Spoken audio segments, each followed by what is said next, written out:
Good evening to all. നമുക്കറിയാം നമ്മുടെ കേട്ടറ്റ് exam ഏറ്റവും അടുത്ത് എത്തിയിരിക്കുകയാണ്. ഇനിയൊരു ഏകദേശം ഒരു 10 ദിവസത്തോളാണ് ഉള്ളത്. നമ്മുടെ പ്രിപ്പറേഷനൊക്കെ അതിൻ്റെ അവസാന ലാപ്പിലാണ്. ഇന്ന് നമുക്ക് ഉള്ളത് കേട്ടറ്റിൻ്റെ മലയാളം പാട്ടുമായി ബന്ധപ്പെടുത്തിയിട്ടുള്ള ക്ലാസ്സുകളാണ്. അപ്പോൾ നമുക്കറിയാം കേട്ടറ്റ് എക്സാമിനേഷനിൽ ഏകദേശം ഒരു 30 ക്വസ്റ്റ്യനോളം 30 മാർക്കിൻ്റെ ഒരു ക്വസ്റ്റ്യൻസ് കേട്ടറ്റ് 2-3 കാറ്റഗറിയിലായിട്ട് വരുന്നുണ്ട്. അപ്പോൾ അതുമായി ബന്ധപ്പെട്ട ഒരു ഓവറോൾ ഐഡിയ തരിക എന്നുള്ളതാണ് നമ്മുടെ ഈ കേട്ടറ്റ് മലയാളം ക്ലാസ്സിൻ്റെ ഉദ്ദേശമായിട്ട് വരുന്നത്. അപ്പോൾ അതിലേറ്റവും സന്തോഷവും അതുപോലെ അഭിമാനവും വരുന്ന ഒരു കാര്യം എന്തെന്ന് വെച്ചാൽ അതിനേറ്റവും ആപ്റ്റായിട്ടുള്ള ഒരാളെയാണ് നമുക്ക് ഇന്ന് റിസോഴ്സ് പേഴ്സണായിട്ട് കിട്ടിയിട്ടുള്ളത്. ദേവിക ഗംഗ എന്ന് പറയുന്നത് മലയാളത്തിൽ MA മലയാളം കഴിഞ്ഞു, BA മലയാളം കഴിഞ്ഞ് MA മലയാളം അത് ഏറ്റവും നല്ല പൊസിഷൻ, അതായത് ഫസ്റ്റ് റാങ്കോട് കൂടി തന്നെ കഴിഞ്ഞിട്ടുള്ളതാണ്. നിലവിൽ കണ്ണൂർ യൂണിവേഴ്സിറ്റിയിലെ മലയാളം ഡിപ്പാർട്ട്മെന്റിലെ റിസർച്ച് സ്കോളറായിട്ട് വർക്ക് ചെയ്യാണ്. അതിൽ ദേവിക CTET, കേറ്ററ്റ് 2-3 കാറ്റഗറി, അതുപോലെ തന്നെ നെറ്റ് വിത്ത് JRF മലയാളത്തിലെ JRFോട് കൂടി ക്വാളിഫൈ ചെയ്തിട്ടുള്ളതാണ്. അതാണ് ഏറ്റവും സന്തോഷം നിറയുന്ന ഒരു നിമിഷം എന്ന് പറയുന്നത്. അതുപോലെ തന്നെ മറ്റൊരു കാര്യം എന്ന് വെച്ചാൽ ഇതുമായി ബന്ധപ്പെട്ട് ഓൺലൈൻ കോച്ചിങ്ങുമായി ബന്ധപ്പെട്ട് ക്ലാസ് എടുക്കുന്ന ഒരു വ്യക്തി കൂടിയാണ് ദേവിക എന്ന് പറയുന്നത്.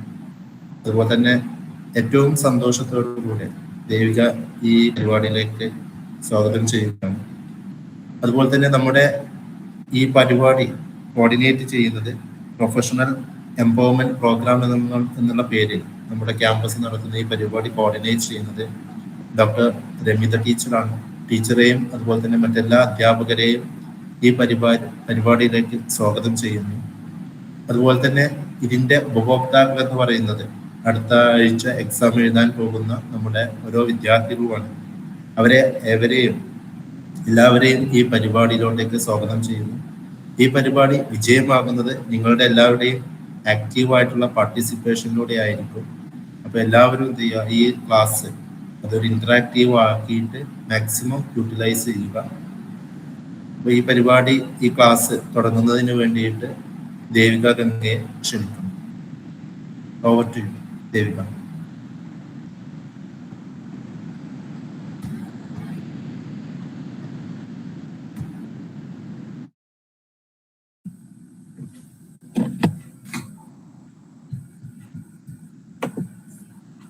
മാഷെ കാണുന്നുണ്ടോ, കേൾക്കുന്നുണ്ടോ?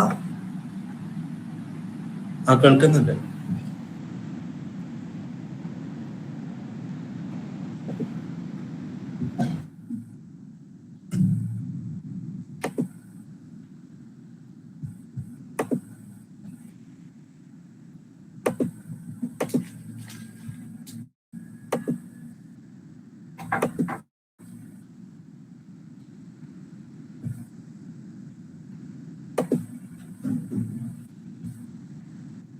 സ്ക്രീൻ ഷെയർ ചെയ്തത് കാണാൻ പറ്റുന്നുണ്ടോ?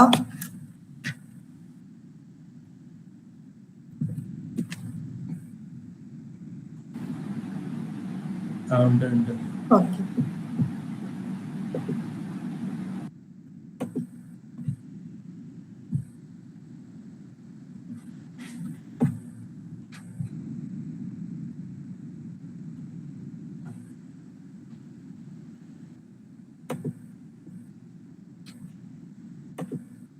അപ്പൊ ആദ്യം കേട്ടറ്റ് എക്സാമിനെ കുറിച്ച് പറയാം. നമസ്കാരം. ആദ്യമായിട്ട് എല്ലാവരോടും നമസ്കാരം പറയുന്നു. എല്ലാവരെയും കാണാൻ പറ്റിയതിൽ അല്ലെങ്കിൽ കേൾക്കാൻ പറ്റിയതിൽ ഒരുപാട് സന്തോഷമുണ്ട്. ഇപ്പോൾ മാഷ് നേരത്തെ പറഞ്ഞതുപോലെ തന്നെ ഇന്ററാക്റ്റീവ് ആയിട്ട് ഞാൻ മാത്രം പറയുന്ന രീതിയിലല്ല, നിങ്ങളും എന്നോട് സംസാരിക്കുന്ന തരത്തിൽ മുന്നോട്ട് പോകാൻ നമുക്ക്. പിന്നെ കേട്ടറ്റ് എക്സാമിനെ കുറിച്ചും അതിന്റെ പ്രാധാന്യത്തെ കുറിച്ചൊക്കെ ചർച്ചകൾ നടക്കുന്നുണ്ട്. അപ്പോ എന്തുകൊണ്ടാണ് ഇപ്പൊ നമ്മള് BEd സ്റ്റുഡൻസ് ആണ് കേട്ടറ്റ് ആദ്യത്തെ ചാൻസിൽ തന്നെ നേടാൻ എല്ലാവരും ശ്രമിക്കേണ്ടതുണ്ട്. ഒരു ജോലി നമുക്ക് ഉറപ്പ് തരുന്ന ഒരുപാട് സാധ്യതകൾ തുറന്നു തരുന്ന ഒന്നാണ് കേട്ടറ്റ് എക്സാം. അതില് മാഷ് പറഞ്ഞതുപോലെ തന്നെ 30ഓളം മാർക്ക് മലയാളത്തിനാണ് ഉള്ളത്. അതായത് കേട്ടറ്റ് കാറ്റഗറി 2 ആയാലും കാറ്റഗറി 3 ആയാലും മലയാളം നിർബന്ധമാണ്. മലയാളം മിക്കവരും നമ്മള് സെലക്ട് ചെയ്യുന്നുണ്ട് ലാംഗ്വേജ്, മിക്കവരും മലയാളമായിരിക്കാം സെലക്ട് ചെയ്യുന്നത്. അവിടെ 30 മാർക്ക് എന്ന് പറഞ്ഞാല് നമ്മുടെ എന്താ പറയേണ്ടത്, നമ്മുടെ ആ കേട്ടറ്റ് റിസൾട്ടിനെ തന്നെ വളരെയധികം സ്വാധീനിക്കാൻ സാധ്യതയുള്ള 30 മാർക്കാണ്. അതുകൊണ്ട് എളുപ്പത്തില് പെട്ടെന്ന് പഠിക്കാം, അല്ലെങ്കിൽ ഒന്ന് വായിച്ചു പോകാം, എന്തായാലും കിട്ടും, മലയാളമല്ലേ, അങ്ങനെയുള്ള ധാരണകളൊക്കെ ഒഴിവാക്കി സീരിയസ് ആയിട്ട് വേണം നമ്മൾ എക്സാമിനെ മലയാളത്തെയൊക്കെ ഇവിടെ കാണാൻ വേണ്ടിയിട്ട്. പറഞ്ഞു പേടിപ്പിക്കുന്നതല്ല എങ്കിൽ കൂടി സിലബസ് അല്പം വലുതാണ്. സിലബസ് നമ്മള് PDF ഒക്കെ എടുത്ത് നോക്കുന്ന സമയത്ത് കുറച്ചേ ഉള്ളൂ എന്ന് തോന്നുമെങ്കിലും നമ്മൾ അതിലേക്ക് കടന്നു കഴിഞ്ഞാൽ, പ്രീവിയസ് ക്വസ്റ്റ്യൻസ് അനലൈസ് ചെയ്ത് കഴിഞ്ഞാൽ സിലബസ് കുറച്ച് വലുതാണ്, പക്ഷേ വളരെ എളുപ്പവുമാണ്. അങ്ങനെ പറയാൻ കാരണം നമ്മൾ പ്രീവിയസ് ക്വസ്റ്റ്യൻസും ആ ഒരു പാറ്റേണും എടുത്ത് നോക്കിക്കഴിഞ്ഞാല് ഒരേ മേഖല കേന്ദ്രീകരിച്ച് തന്നെയാണ് ക്വസ്റ്റ്യൻസ് വരുന്നത്. ഒരേ മേഖല എന്ന് ഞാൻ ഉദ്ദേശിക്കുന്നത് ഇപ്രാവശ്യം സന്ധിയുടെ ഭാഗത്ത് നിന്ന് ഉദാഹരണത്തിന് ലോപസന്ധി എന്നൊരു ചോദ്യം വന്നു കഴിഞ്ഞാല് അടുത്ത പ്രാവശ്യവും സന്ധിയുടെ ഭാഗത്ത് നിന്ന് അതിന് സമാനമായ അതേ ചോദ്യം വരണമെന്നില്ല, ചോദ്യങ്ങൾ റിപ്പീറ്റ് ചെയ്യണമെന്നില്ല, പക്ഷെ ഒരേ മേഖലയിൽ നിന്ന് ഒരേ ഭാഗത്ത് നിന്ന് ക്വസ്റ്റ്യൻസ് വരുന്നത് കാണാൻ കഴിയുന്നുണ്ട്.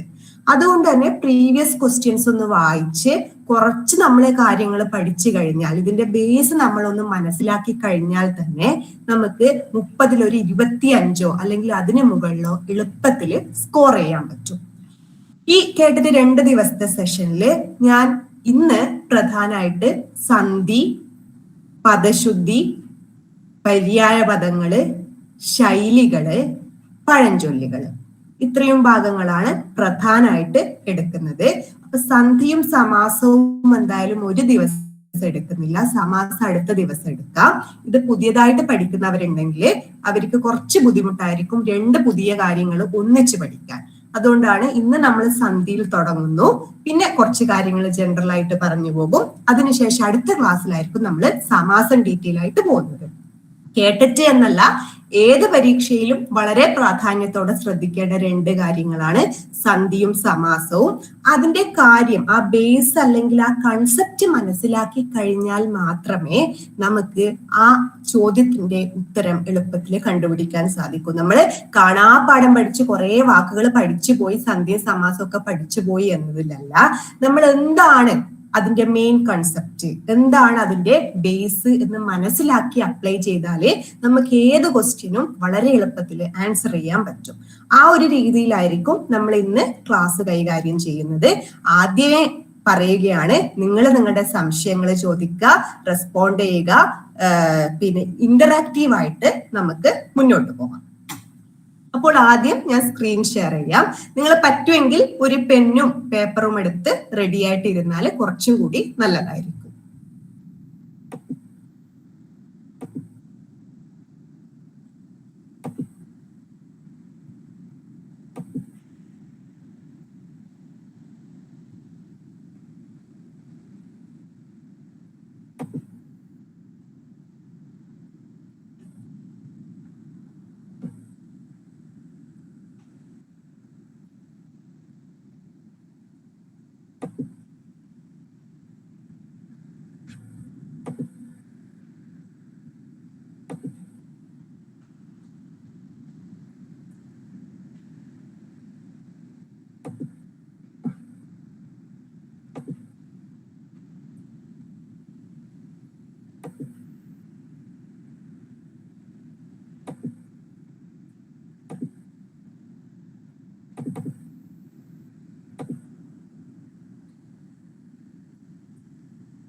കാണാൻ പറ്റുന്നുണ്ട് എന്ന് വിശ്വസിക്കുന്നു.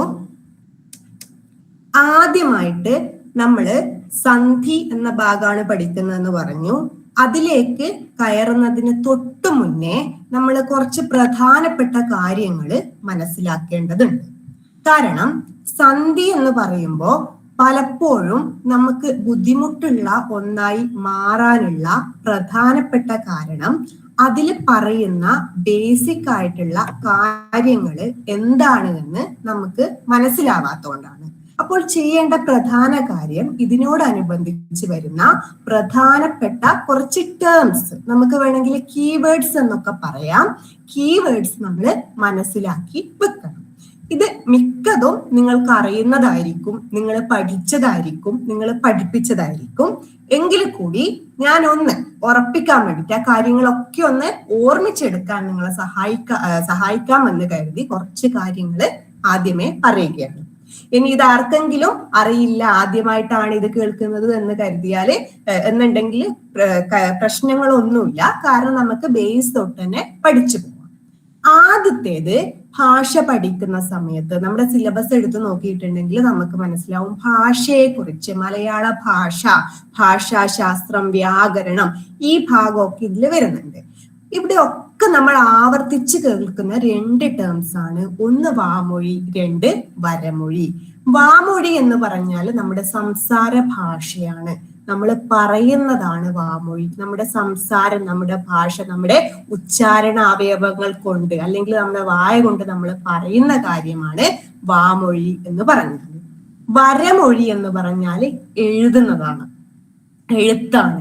ഈ വാമൊഴി, വരമൊഴി എന്ന് പറയുമ്പോൾ വാമൊഴി സംസാര ഭാഷയും വരമൊഴി എഴുത്താണ്. നമ്മൾ ഒരു കാര്യം ഒരാളെ അറിയിക്കണമെങ്കിൽ നമ്മൾ എഴുതുന്നു, കുറച്ച് അക്ഷരങ്ങളും കുറച്ച് വാക്കുകളും ഒക്കെ ഉപയോഗിച്ച് നമ്മൾ ചില കാര്യങ്ങൾ എഴുതുന്നു. അതിനെയാണ് വരമൊഴി എന്ന് പറയുന്നത്. അപ്പൊ വാമൊഴിയും വരമൊഴിയും ഇതാണ്. ഇനി അടുത്തത് നിങ്ങളോട് ചോദിച്ചേക്കാം, സ്വരം എന്താണ്, വ്യഞ്ജനം എന്താണ് എന്നൊക്കെ ചോദിച്ചേക്കാം.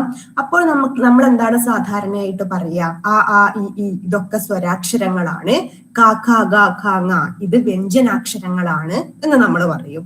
പക്ഷെ കുറച്ചും കൂടി നമ്മൾ ഡെഫിനറ്റ് ആയിട്ട് പോയി കുറച്ചും കൂടി നമ്മൾ അതിലേക്ക് ഡീപ്പായി പോയി കഴിഞ്ഞാല് നമുക്ക് മനസ്സിലാക്കാം, സ്വരം എന്ന് പറഞ്ഞാല് സ്വരിക്കുന്നത് അല്ലെങ്കിൽ ശബ്ദിക്കുന്നത് എന്നാണ് ആ വാക്കിന്റെ അർത്ഥം. ശബ്ദിക്കുന്നത് എന്നാണ് സ്വരം എന്ന വാക്കിന്റെ അർത്ഥം. ആ കാര്യം നിങ്ങൾ മനസ്സിലാക്കി വെക്കുക. സ്വരാക്ഷരങ്ങൾ സ്വയമേ ഒറ്റയായി ശബ്ദിക്കുന്നു.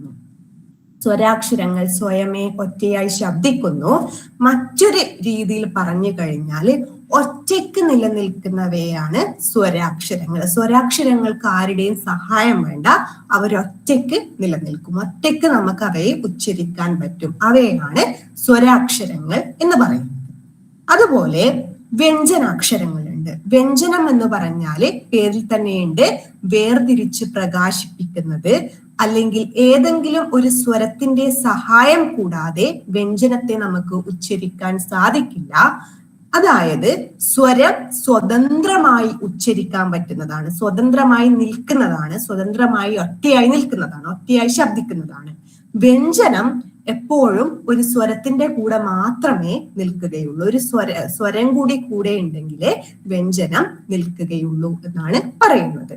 അതുകൊണ്ട് തന്നെ സ്വരം അക്ഷരത്തിന്റെ ജീവനും വ്യഞ്ജനം ശരീരവുമാകുന്നു. അപ്പൊ സ്വരാണ് ജീവൻ, വ്യഞ്ജനം എന്ന് വെച്ചാല് ശരീരമാണ്. അതായത് സ്വരമാണ് പ്രധാനം, അത് നമ്മുടെ ജീവനാണ് പ്രധാനം, അത് നമ്മുടെ ശരീരത്തെ കൂടെ പ്രാവർത്തികമാക്കുന്നു എന്ന് പറയുന്നത്, ശരീരത്തെ കൂടെ പ്രവർത്തനക്ഷമമാക്കുന്നു എന്ന് പറയുന്നത് പോലെ സ്വരമാണ് ഇവിടെ ജീവൻ, അത് വ്യഞ്ജനത്തെ കൂടെ സഹായിച്ച് മുന്നോട്ട് കൊണ്ടുപോകുന്നു. ഇതുകൊണ്ട് തമിഴിൽ സ്വരത്തിന് ഉയിർ എന്നും വ്യഞ്ജനത്തിന് മെയ് എന്നും പേര് കൊടുത്തിരിക്കുന്നു. ഇത് ചോദിക്കാൻ സാധ്യതയുള്ള ഒരു ചോദ്യമാണ്. കഴിഞ്ഞ ക്വസ്റ്റ്യൻ പേപ്പേഴ്സ് അനലൈസ് ചെയ്യുമ്പോൾ അങ്ങനെയാണ് മനസ്സിലാക്കിയത്. സ്വരത്തെ തമിഴിൽ ഉയിർ എന്നും വ്യഞ്ജനത്തെ മെയ് എന്നും ശരീരമെന്നും പറയുന്നു. അപ്പൊ ആ ഒരു ആത്മാവ് അല്ലെങ്കിൽ ശരീരം, ആ ഒരു കൺസെപ്റ്റ് ആണ്. അപ്പൊ സ്വരമാണ് പ്രധാനം. വ്യഞ്ജനത്തിന് നിലനിൽക്കണമെങ്കിൽ സ്വരം കൂടി ഉണ്ടായാൽ മാത്രമേ പറ്റുകയുള്ളൂ. ഇതാണ് പ്രധാന കാര്യം. ആദ്യം നമ്മൾ സന്ധി മനസ്സിലാക്കുമ്പോൾ മനസ്സിലാക്കുന്നത്. അടുത്തത് ലിപി. നമ്മള് മാറി മാറി പോകാൻ സാധ്യതയുള്ള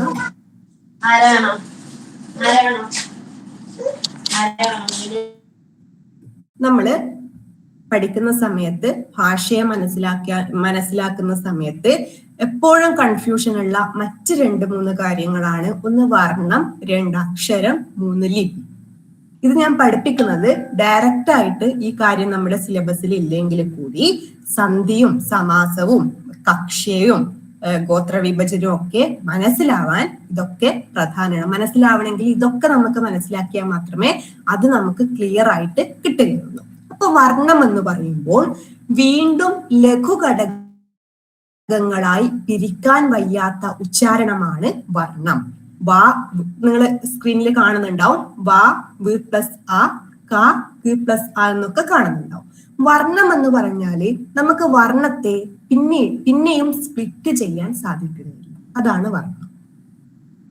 നമുക്ക് ബാക്കി അക്ഷരങ്ങളൊക്കെ വരുമ്പം അത് കൂടുതൽ മനസ്സിലാക്കും. വർണ്ണം എന്ന് പറഞ്ഞാൽ ഏറ്റവും ബേസിക് ആയ കാര്യമാണ്. അതിനെ നമുക്ക് ഭാഷയിൽ ഏറ്റവും ബേസിക് ആയ കാര്യമാണ് വർണ്ണം. അതിനെ വീണ്ടും നമുക്ക് സ്പ്ലിറ്റ് ചെയ്യാനോ ഡിവൈഡ് ചെയ്യാനോ ഒന്നും പറ്റുകയില്ല. ഏറ്റവും ബേസിക് ആയതാണ് വർണ്ണം. അത് നിങ്ങൾ മനസ്സിലാക്കുക. ഉദാഹരണം, വാ എന്ന് പറയുമ്പോൾ അതൊരു അക്ഷരമാണ്. അപ്പൊ നമ്മൾ ചോദിക്കും അതിനെ നമുക്ക് സ്പ്ലിറ്റ് ചെയ്യാൻ പറ്റില്ലല്ലോ, അപ്പോ അതല്ലേ വർണ്ണം എന്ന് ചോദിച്ചേക്കാം. പക്ഷെ അങ്ങനെയല്ല. വാ എന്ന് പറഞ്ഞാല് വ് പ്ലസ് ആ ആണ് വാ എന്ന് മനസ്സിലാക്കുക. നമ്മൾ നേരത്തെ പറഞ്ഞു വ്യഞ്ജനത്തിന് സ്വതന്ത്രമായിട്ട് നിലനിൽക്കാൻ സാധിക്കുകയില്ല, അത് ഒരു സ്വരത്തിന്റെ കൂടെ മാത്രമേ നിൽക്കൂ എന്ന് പറഞ്ഞു. അപ്പോൾ വ് പ്ലസ് ആ ആണ് വാ. വ് വ്യഞ്ജനാണ്, ആ എന്ന സ്വരത്തിന്റെ കൂടെ ചേർന്ന് അത് വാ എന്നായിട്ട് നിൽക്കുന്നു. അപ്പോൾ വ് എന്ന് പറയുന്നത് ഇവിടെ വർണ്ണമാണ്. വ് എന്നതിനെ നമുക്ക് ഇനി സ്പ്ലിറ്റ് ചെയ്യാൻ പറ്റില്ല.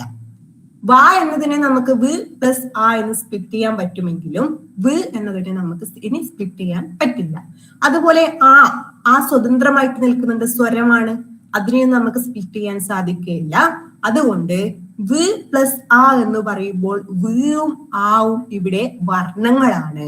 ഈ വർണ്ണങ്ങൾ കൂടി ചേർന്ന അക്ഷരമാണ് വാ എന്നും മനസ്സിലാക്കുക.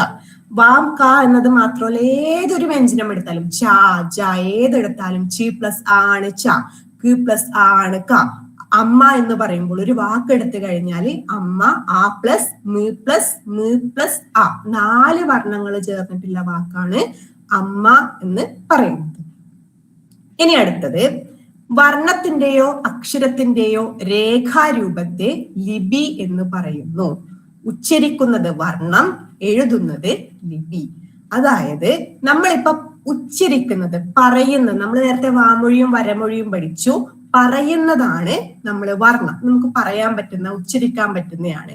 ഈ ഉച്ചരിച്ച സംഭവത്തെ നമ്മൾ എഴുതി കാണിക്കുന്നതിനെയാണ് ലിപി എന്ന് പറയുന്നത്. ക എന്ന് പറയുമ്പോൾ നമ്മൾ പറയും ക ഉച്ചരിച്ചു, ക എന്ന് ഉച്ചരിച്ചു, വാ എന്ന് ഉച്ചരിച്ചു, ച എന്നൊക്കെ ഉച്ചരിച്ചു. പക്ഷെ നമ്മളത് എഴുതി കാണിക്കുമ്പോൾ നമ്മൾ ക എന്നിങ്ങനെ എഴുതി കാണിക്കും. ക ഇങ്ങനെ എഴുതി, അല്ലെങ്കിൽ ക ആണെങ്കിലും മുകളിൽ ഒരു ചന്ദ്രക്കലയൊക്കെ ഇട്ടിട്ട് എഴുതും. അത് ലിപിയാണ്. നമ്മുടെ ആ എഴുത്തി വെച്ച രീതിയാണ്, അല്ലെങ്കിൽ എഴുത്ത് രൂപമാണ് ലിപി എന്ന് പറയുന്നത്. അപ്പോൾ വർണ്ണങ്ങൾ ചേർന്ന് അക്ഷരങ്ങൾ ഉണ്ടാകുന്നു. നമ്മൾ നേരത്തെ വർണ്ണം പറഞ്ഞു, വർണ്ണങ്ങൾ ചേർന്ന് അക്ഷരങ്ങൾ ഉണ്ടാക്കുന്നു. വേണമെങ്കിൽ ചില വർണ്ണങ്ങൾക്ക് അക്ഷരങ്ങളായിട്ട് നിലനിൽക്കാൻ സാധിക്കും. നമ്മളത് ഡീറ്റെയിൽ ആയിട്ട് പോവേണ്ട ആവശ്യമില്ല. വർണ്ണം, അക്ഷരം, ലിപി ഇവ 3 എന്താണെന്ന് ഏകദേശം മനസ്സിലാക്കുക. ഇനി അടുത്തതാണ് പ്രകൃതി, പ്രത്യയം, പദം. പ്രകൃതി എന്ന് പറഞ്ഞാൽ ഒരു പദത്തിന്റെ അടിസ്ഥാന രൂപത്തെ പ്രകൃതി എന്ന് പറയുന്നു. അതിനോട് ചേർക്കുന്ന ശബ്ദഭാഗത്തെ പ്രത്യയം എന്ന് വിളിക്കുന്നു. പ്രകൃതിയും പ്രത്യയവും ചേർന്ന് പദമുണ്ടാകുന്നു. ഉദാഹരണമായി മരത്തിന്റെ എന്നതിൽ മരം പ്രകൃതിയും ഇൻ പ്രത്യയവുമാണ്. മരത്തിന്റെ എന്നത് ഒരു പദമാണ് എന്ന് മനസ്സിലാക്കുക.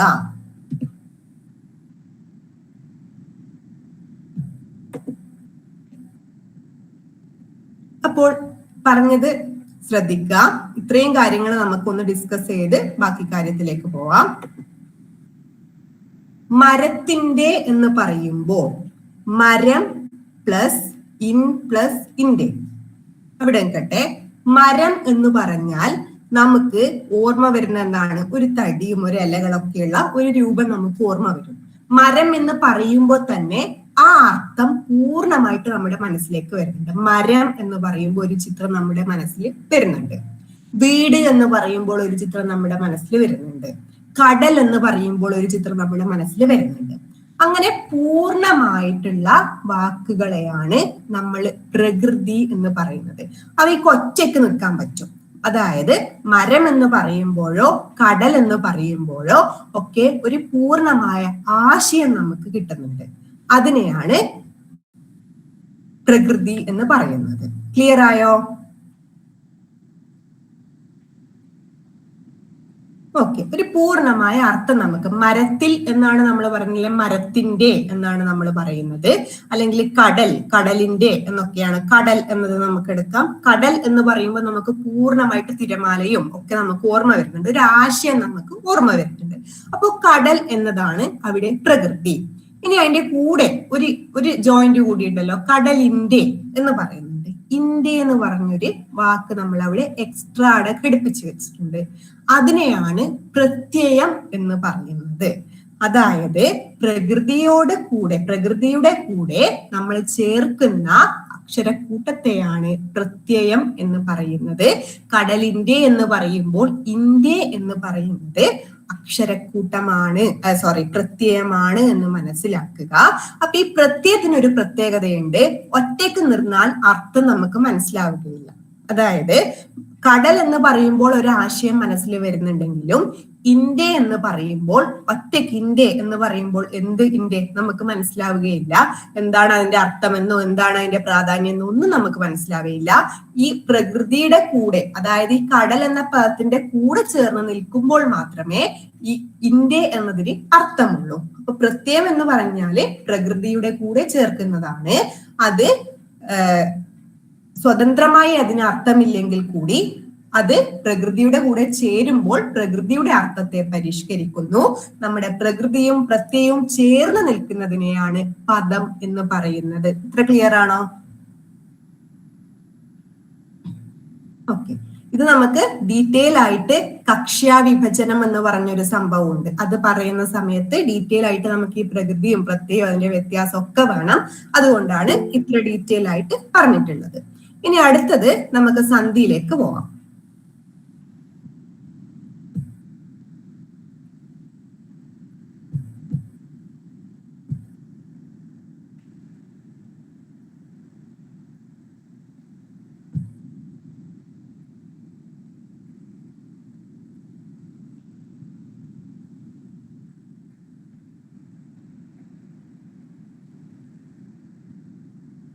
ഓക്കെ.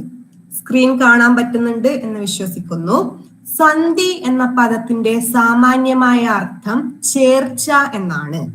പ്രകൃതി, പ്രത്യയങ്ങൾ, പദങ്ങൾ എന്നിവ തമ്മിൽ ഏതെങ്കിലും വിധത്തിൽ ചേരുമ്പോൾ അവയ്ക്കിടയിൽ ഉണ്ടാകുന്ന വർണ്ണമാറ്റത്തെ സന്ധി എന്ന് പറയുന്നു. കേട്ട് പേടിക്കണ്ട.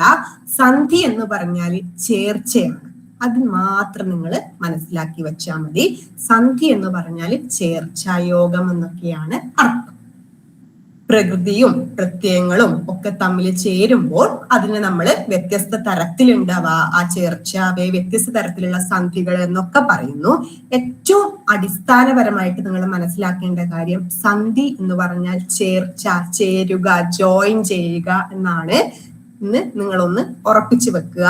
ഇനി അങ്ങോട്ട് അത് എളുപ്പമായിരിക്കും ബാക്കി കാര്യങ്ങൾ. ഇനി സന്ധികളെ നമ്മൾ പലതരത്തില് വിഭജിക്കുന്നുണ്ട്. ഒരുപക്ഷെ ഈ പദമധ്യസന്ധി, പദാന്ത സന്ധി എന്നൊക്കെ നിങ്ങൾ ചിലപ്പോൾ ആദ്യമായിട്ടായിരിക്കും കേൾക്കുന്നത്. നമ്മൾ കേട്ടിട്ടുണ്ടാവുക ലോപസന്ധി, ആഗമസന്ധി, ദ്വിത്വസന്ധി, ഈ കാര്യങ്ങളൊക്കെ ആയിരിക്കും. അത് പൊതുവെ കേട്ടിട്ട് പരീക്ഷകൾക്ക് ലോപസന്ധി, ആഗമസന്ധി, ദ്വിത്വസന്ധി, ആദേശസന്ധി ഇവ നാലുമായി ബന്ധപ്പെട്ട ചോദ്യങ്ങളാണ് ചോദിക്കാറുള്ളത്. ഒരുപക്ഷെ ഇങ്ങനെ ചോദിക്കാം, താഴെ കൊടുത്തിരിക്കുന്നവയിൽ ആഗമസന്ധിക്ക് ഉദാഹരണം ഏത് എന്ന് ചോദിക്കാം. അല്ലെങ്കിൽ ഒരു പദവും രണ്ട് പദങ്ങളുടെ ചേർച്ച തന്നിട്ട് ഇത് ഏത് സന്ധിക്ക് ഉദാഹരണമാണ് എന്നും ചോദിക്കാം. ഏത് നിലയിലും ക്വസ്റ്റ്യൻസ് വന്നിട്ടുണ്ട്. അല്ലെങ്കിൽ പദമധ്യസന്ധിക്ക് ആഗമസന്ധിക്ക് ഉദാഹരണമല്ലാത്തത് ഏത് എന്ന തരത്തിലും ചോദ്യങ്ങൾ ചോദിക്കാറുണ്ട്. പക്ഷേ എങ്കിലും കൂടി കഴിഞ്ഞ കുറച്ച് കേട്ടിട്ട് എക്സാമിന്റെ ക്വസ്റ്റ്യൻ പേപ്പർ എടുത്തു നോക്കിയത് കൊണ്ട് ഞാൻ പറയാണ്, ഈ വിഭജനവും നിങ്ങൾ പഠിച്ചു വെച്ചാൽ കുറച്ചും കൂടി നല്ലതായിരിക്കും. ജസ്റ്റ് ഒന്ന് മനസ്സിലാക്കി വെക്കുക. ഒരുപാട് ഉദാഹരണങ്ങളിലേക്കൊന്നും പോകേണ്ട ആവശ്യമില്ല. എന്താണ് കാര്യം എന്ന് ഒന്ന് മനസ്സിലാക്കി വെക്കുക.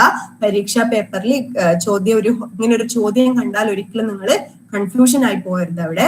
അപ്പോ സന്ധികളെ ചേർച്ചയാണെന്ന് പറഞ്ഞു. സന്ധികളെ പലതരത്തില് 3 തരത്തിൽ നമുക്ക് വിഭജിക്കാം. 3-ലധികം ഉണ്ട്.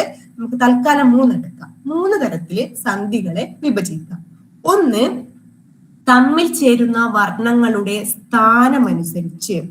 വർണ്ണങ്ങൾ തമ്മിലുള്ള ചേർച്ചയാണ് സന്ധി എന്ന് പറഞ്ഞു. അവയുടെ സ്ഥാനമനുസരിച്ച് നമുക്ക് സന്ധിയെ വർഗീകരിക്കാം. അത് കഴിഞ്ഞാൽ പരസ്പരം ചേരുന്ന വർണ്ണങ്ങളുടെ സ്വരവ്യഞ്ജന ഭേദമനുസരിച്ചും നമുക്ക് സന്ധിയെ വിഭജിക്കാം. സന്ധിയെ തന്നെ 3 തരത്തിൽ നമുക്ക് വിഭജിക്കാം. സന്ധി 3 എണ്ണം ഉണ്ട് എന്നല്ല, സന്ധിയെ 3 തരത്തിൽ നമുക്ക് ഡിവൈഡ് ചെയ്യാം. നമ്മൾ പറയാറില്ല, it can be divided on the basis of so and so എന്നൊക്കെ പറയുന്നത് പോലെ സന്ധിയെ നമുക്ക് ആദ്യമായിട്ട് വർണ്ണങ്ങളുടെ സ്ഥാനം അനുസരിച്ച് വിഭജിക്കാം. അപ്പോൾ നമുക്ക് പദമധ്യസന്ധി, പദാന്തസന്ധി, ഉഭയസന്ധി ഇവ കിട്ടുന്നു. സന്ധിയെ അവയിൽ ചേരുന്ന വർണ്ണങ്ങളുടെ സ്വരവ്യഞ്ജന ഭേദമനുസരിച്ച് വിഭജിക്കാം. അപ്പോൾ നമുക്ക് സ്വരസന്ധി, സ്വരവ്യഞ്ജന സന്ധി, വ്യഞ്ജനസന്ധി, വ്യഞ്ജന സ്വരസന്ധി എന്നിവ കിട്ടുന്നു. അതുപോലെ തമ്മിൽ ചേരുന്ന വർണ്ണങ്ങൾക്കുണ്ടാവുന്ന കൂടുതലോ കുറവോ അനുസരിച്ച് ലോപസന്ധി, ആഗമസന്ധി, ദ്വിത്വസന്ധി, ആദേശസന്ധി എന്നിങ്ങനെ തിരിക്കുന്നു.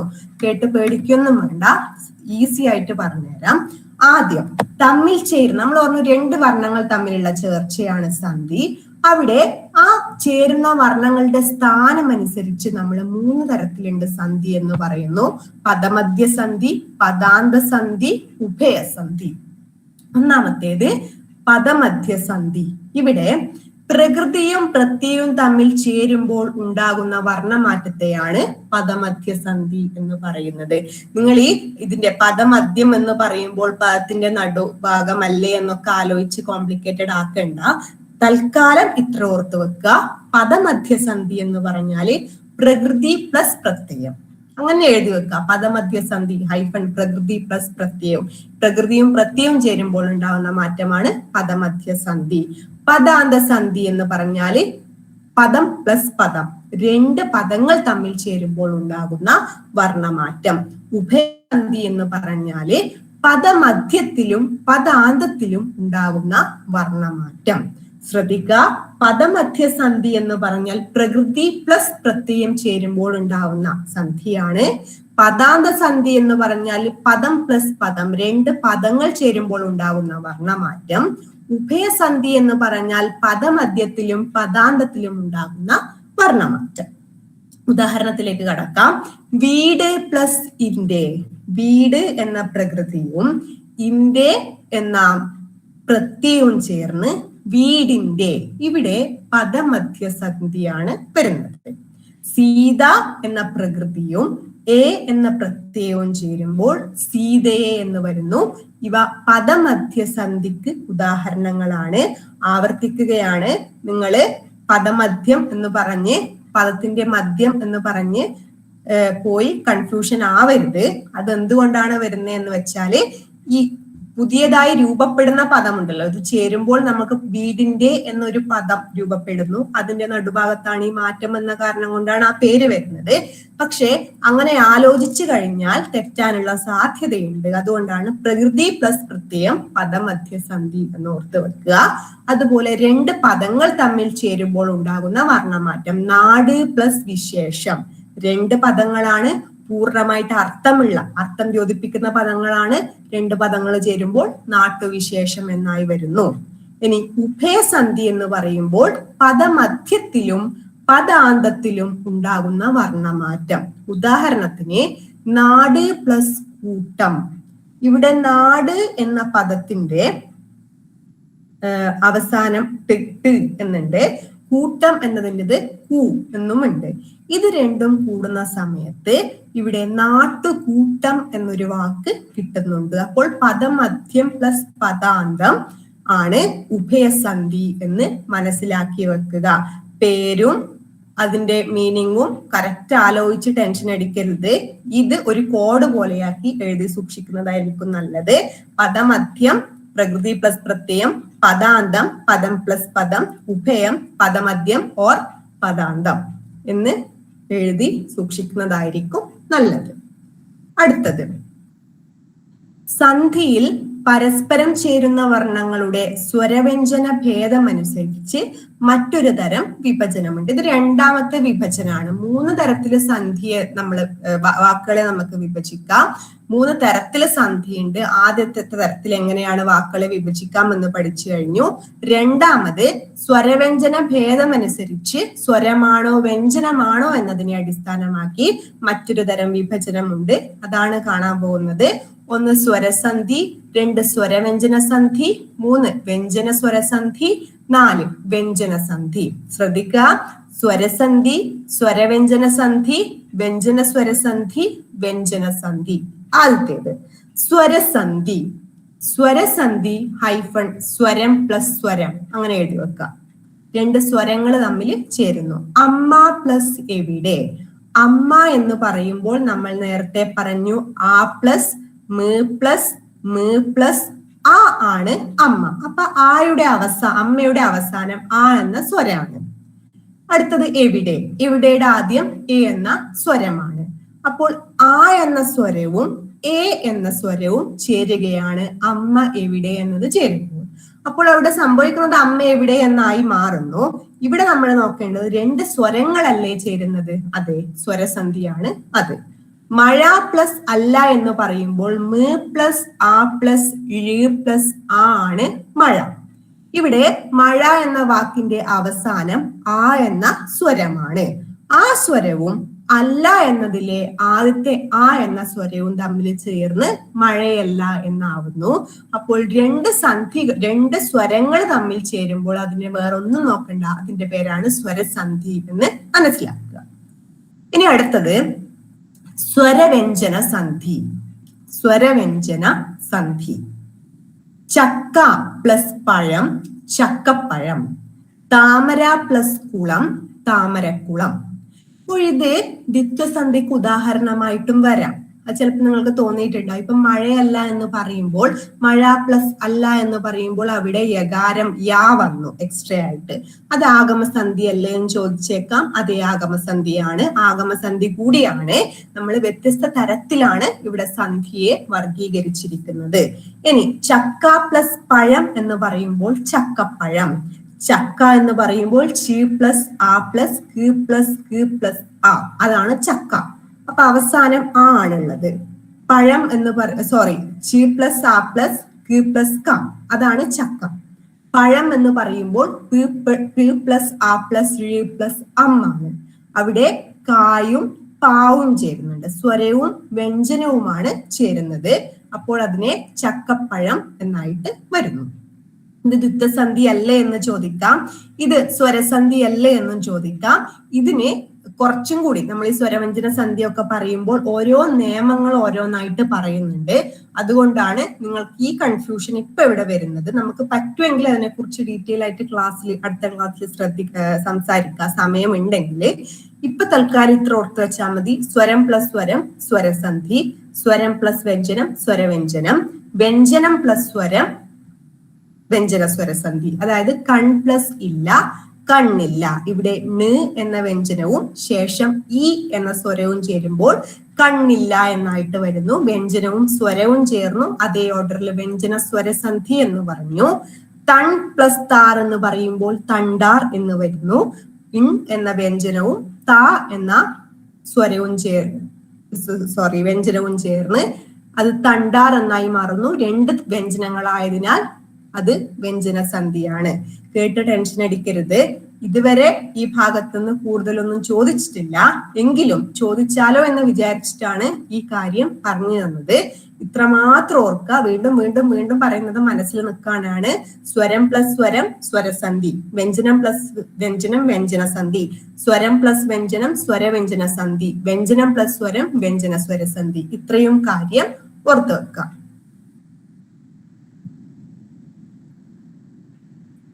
ഇത്ര ക്ലിയർ ആണോ? ഓക്കെ. ഇനി നിങ്ങൾ ഒരു പക്ഷേ കേട്ടത് ഇനി ഞാൻ നിങ്ങളോട് ചോദിക്കാം. ഇനി അടുത്തത് നിങ്ങൾ പറയാ, ഏതൊക്കെ തരം സന്ധി ഉണ്ട് എന്നാണ് കേട്ടത്?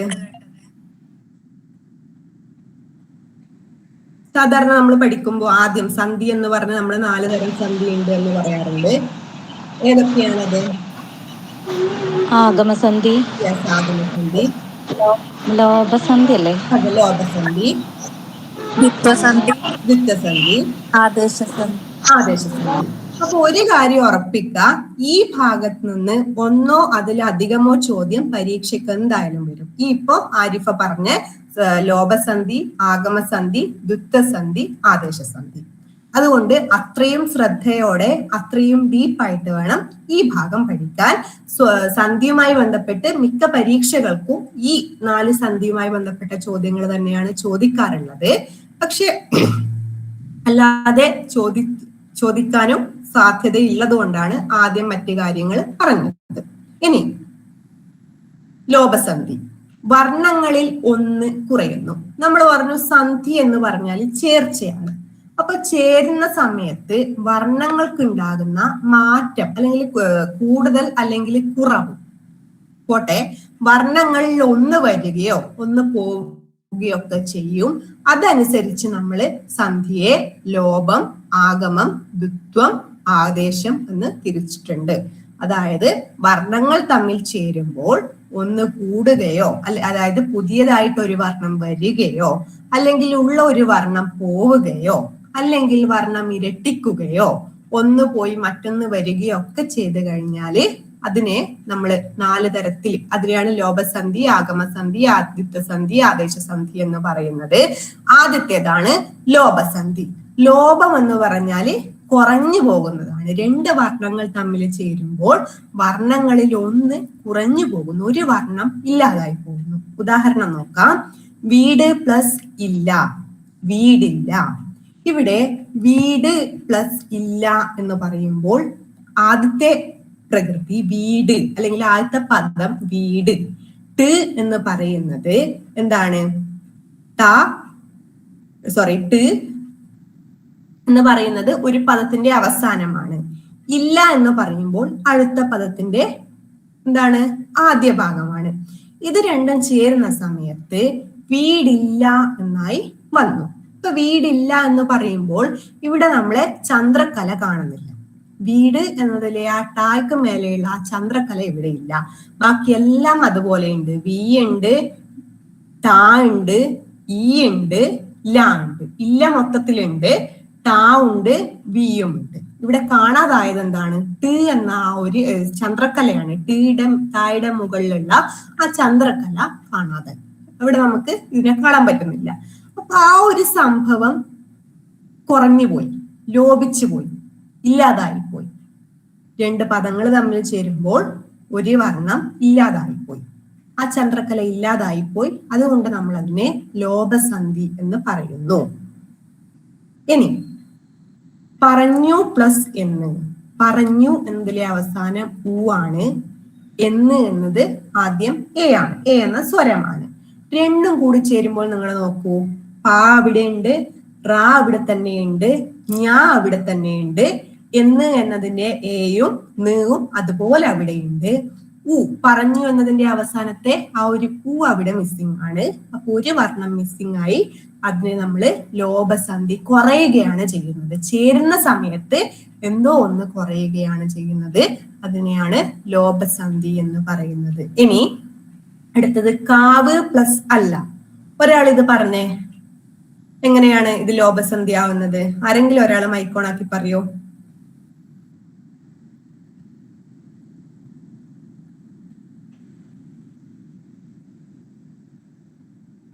കാവ് പ്ലസ് അല്ല.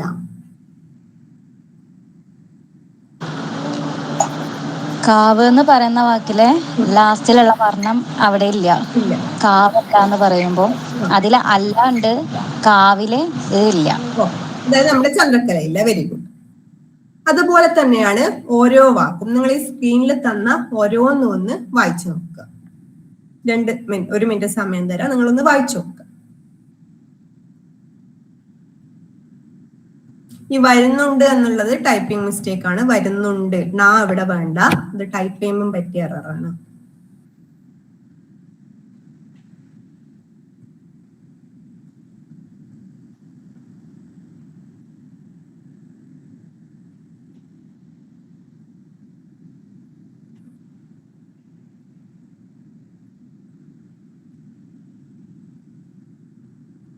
എന്തെങ്കിലും കൺഫ്യൂഷൻ ഉണ്ടോ? എന്നുള്ളതൊന്ന് പറയോ? ഓ, ഒന്നും കൂടി പറയോ, കേട്ടില്ല. പച്ചരി എന്ന് പറയുന്നതാ. പച്ച പ്ലസ് അരി. പച്ച എന്ന് പറയുമ്പോൾ അവിടെ അവസാനം ആ ആണ് വരുന്നത്. അല്ലെങ്കിൽ ഡയറക്റ്റായി അതിനെ നോക്കിയാല് ഈ അരി എന്നതിലെ ആ അവിടെ മിസ്സായി പോയി. പച്ച എന്ന് പറയുമ്പോൾ ചി പ്ലസ് ആ ആണ് പച്ച. അതിന്റെ അവസാനം ഒരു ആ ഉണ്ട്. അരിയുടെ ആദ്യം ഒരു ആ ഉണ്ട്. പക്ഷെ നമ്മൾ കൂട്ടിച്ചേർന്ന സമയത്ത് ചി പ്ലസ് ആ, ഒരു ആ മാത്രമേ, പച്ചരിയുടെ ആ ഒരു ഇച്ചയുടെ ആ ഒരു ആ മാത്രമേ അവിടെയുള്ളൂ. അതുകൊണ്ട് ഒരു ആ മിസ്സായതായിട്ട് കാണാം. ക്ലിയർ ആയോ? മാഡം അപ്പൊ വരുന്നുണ്ട് എന്നുള്ളതിലും ഇങ്ങനെ തന്നെ ആവോ? ആ, വരുന്നുണ്ട്, അത് വരുന്നുണ്ട് എന്നാണ്. വരുന്നു ഉണ്ട് എന്ന് പറയുമ്പോൾ ഒരു ഊ ആണ് അവിടെ മിസ്സായി പോയത്. വരുന്നു എന്നതിന്റെ ലാസ്റ്റ് ഒരു ഊ ഉണ്ട്. അടുത്ത ഉണ്ട് എന്നതിന്റെ ലാസ്റ്റും ഒരു ഊ ഉണ്ട്. 2 ഊ ഉണ്ട്. പക്ഷെ നമ്മള് ചേരുന്ന സമയത്ത് വരുന്നുണ്ട് ഒരു ഊ മാത്രമേ കാണുന്നുള്ളൂ. ഒരു ഊ ലോപിച്ചു പോയി. ക്ലിയർ ആയോ? ഓ, ക്ലിയർ ആയില്ല. ചമന്ന ഉള്ളിയോ? ചെമന്ന ഉള്ളി എന്ന് പറയുമ്പോ ചെമന്ന പ്ലസ് ആണ് ഇന്ന. ഞാവിടെ ഇരട്ടിപ്പ് പ്ലസ് ആണ് ചെമന്ന. ഉള്ളി എന്ന് പറയുമ്പോൾ ഊ ആണ്, ഊയിലാണ് ആരംഭിക്കുന്നത്. ചെമന്നുള്ളി എന്ന് പറയുമ്പോൾ ഈ പ്ലസ് ആയുടെ അവസാനമുള്ള ആ അപ്രത്യക്ഷമായിട്ട് ഊ മാത്രമേ അവിടെ ഉള്ളൂ. ആ ആണ് ഇല്ലാണ്ടായി പോയത്. ക്ലിയർ ആയോ? ഒന്നുകൂടി പറയാം മിസ്സേ. ചെമന്ന എന്ന് പറയുമ്പോൾ ചി പ്ലസ് എ പ്ലസ് മ് പ്ലസ് ആ പ്ലസ് പ്ലസ് ആ ആണ് ചെമന്ന. ഉള്ളി എന്ന് പറയുമ്പോൾ ഊയില് സ്റ്റാർട്ട് ചെയ്യുന്നു. അപ്പൊ ഇത് രണ്ടും കൂടി ചേരുന്ന സമയത്ത് ആദ്യത്തെ പദത്തിന്റെ അവസാനം ഒരു ആ ഉണ്ട്, രണ്ടാമത്തെ പദത്തിന്റെ ആദ്യം ഒരു ഊമുണ്ട്. അതില് ആദ്യത്തെ പദത്തിന്റെ അവസാനമുള്ള ആ ആണ് ഇല്ലാതായി പോയത്. ക്ലിയർ ആയോ?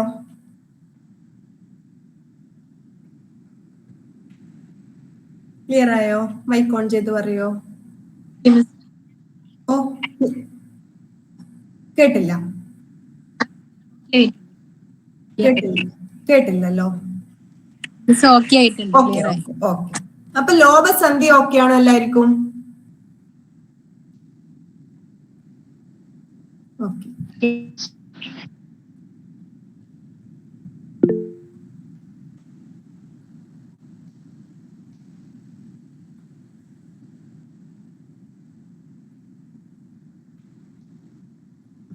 അടുത്തത് ആഗമസന്ധി. 2 വർണ്ണങ്ങൾ ചേരുമ്പോൾ മൂന്നാമതൊരു വർണ്ണം വന്നു ചേരുന്നു. നേരത്തെ നമ്മൾ ഒരാൾ അപ്രത്യക്ഷമാവുന്നതിനെ കുറിച്ചാണ് പറഞ്ഞത്. ഇവിടെ പുതിയൊരാള് വരികയാണ്.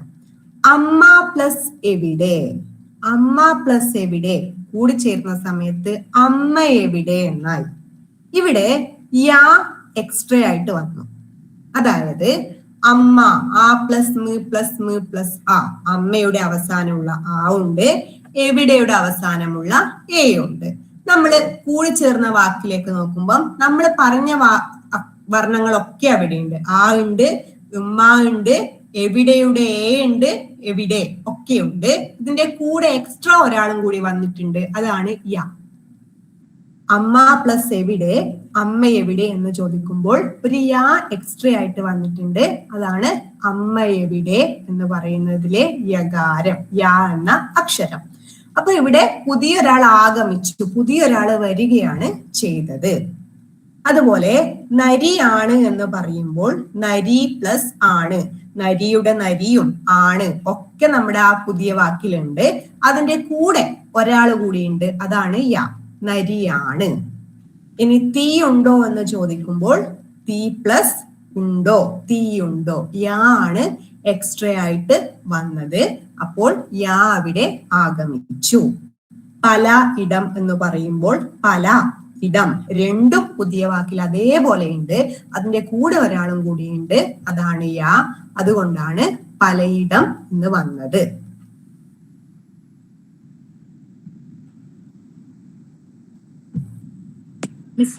ഓ ഇതിലിപ്പോ യാ മാത്രമേ വരത്തുള്ളൂ, വേറെ യാ അല്ല വാ വരാം, യാ അല്ലാതെ വാ വരാം. യാവും വാവും ആണ് പ്രധാനമായിട്ടും വരാറുള്ളത്. അത് നമ്മൾ കുറച്ച് ഡീറ്റെയിൽ ആയിട്ട് പഠിക്കുമ്പോൾ എവിടെയൊക്കെയാണ് യാ വരിക, എവിടെയൊക്കെയാണ് വാ വരിക എന്നൊക്കെ പഠിക്കാറുണ്ട്. പിന്നെ ചിലയിടങ്ങളില് ഒന്നിലധികം തരത്തിൽ നമുക്ക് ചേർത്ത് വരാറും ഒക്കെ ഉണ്ട്. ചില വാക്കുകൾ ചേരുന്ന സമയത്ത് രണ്ട് തരത്തില് നമുക്ക് വാക്കുകളെ ചേർക്കാൻ പറ്റും. അതായത് പെട്ടെന്ന് എനിക്ക് ഓർമ്മ വരുന്നില്ല അങ്ങനെ ഒരു വാക്ക്. ചില രണ്ട് തരത്തിൽ നമുക്ക് ചേർത്ത് എഴുതാൻ പറ്റുന്ന വാക്കുകളും ഉണ്ട്. അപ്പോൾ യാ മാത്രമല്ല വാ വരും. നമുക്ക് ഉദാഹരണങ്ങൾ പറയുന്ന സമയത്ത് ഇനിയും നമ്മൾ ഉദാഹരണങ്ങൾ പറയും, അപ്പോൾ വാ ഉപയോഗിച്ചുള്ള ഉദാഹരണങ്ങൾ കൂടി ചേർക്കാം. ക്ലിയർ ആയോ?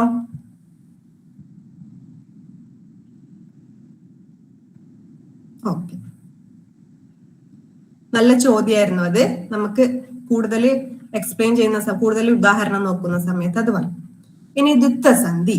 ദ്വിത്വസന്ധി എന്ന് പറഞ്ഞാല് ചേരുന്ന വർണ്ണങ്ങളിലൊന്ന് ഇരട്ടിക്കുന്നു. രണ്ട് വർണ്ണങ്ങൾ ചേരുന്നു, അതിലൊരു വർണ്ണം ഡബിൾ ആവുകയാണ് ചെയ്യുന്നത്. ശ്രദ്ധിക്കുക, ആന പ്ലസ് കാര്യം എന്ന് പറയുമ്പോൾ ആനക്കാര്യം, രണ്ടാമത്തെ വാക്ക് ആരംഭിക്കുന്നത് കായിലാണ്. ആ ഇരട്ടിച്ചു, ഡബിളായി ഇക്കയായി, അങ്ങനെ ആനക്കാര്യമായി. ചീന പ്ലസ് ചട്ടി, ഡബിളായി ചീനച്ചട്ടിയായി. വാഴ പ്ലസ് തട, വാഴത്തടയായി. വാൾ പ്ലസ് പയറ്റ്, വാൾപ്പയറ്റായി. ഇവിടെ ആദ്യത്തതില് ആദ്യത്തതില് ക, രണ്ടാമത്തതില് ച, മൂന്നാമത്തതില് ത, നാലാമത്തതില് പ, ഇവ ഇരട്ടിച്ചു. ഇതിനെയാണ് ദ്വിത്വസന്ധി എന്ന് പറയുന്നത്. ദേവിക ഇപ്പൊ കാണിച്ച സ്ക്രീൻ ഒന്ന് കണ്ടിട്ടില്ല. ഓക്കെ,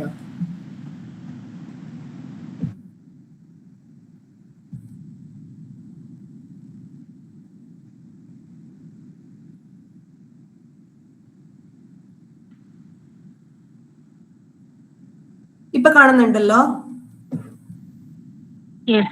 ഓക്കെ, ദ്വിത്വസന്ധി ശ്രദ്ധിക്കുക.